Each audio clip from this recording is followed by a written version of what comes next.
When Amna Mahmoud's 1-year-old daughter Hawa started to lose weight 4 months ago, she thought it was just a phase.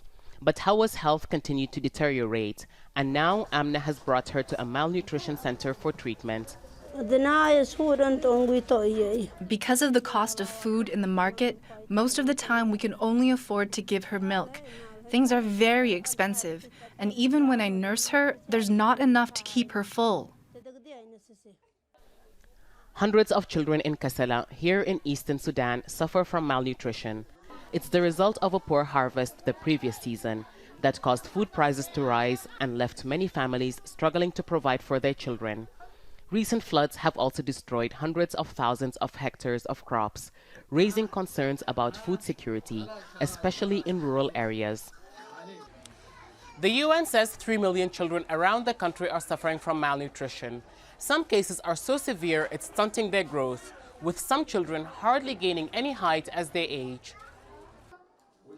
8-year-old son Mahmoud is one such case. When he was 4 years old, he was eating little. Sometimes he went to bed without dinner.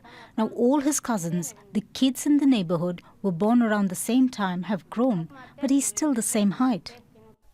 500,000 of the children suffering malnutrition are categorized as severe cases and in urgent need of aid, according to the children's agency UNICEF. Malnutrition is responsible for the death of 50% of children under 5.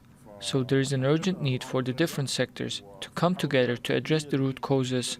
We have already started a cash transfer program for mothers, and they're starting to come to transfers for prenatal and postnatal checkups, but we need to expand that to include as many mothers as we can. Amna hopes her daughter regains her health soon, but fears that as long as she struggles with the ability to afford food, her condition will get worse. Hiba Morgan, Al Jazeera, Aroma, Kassala.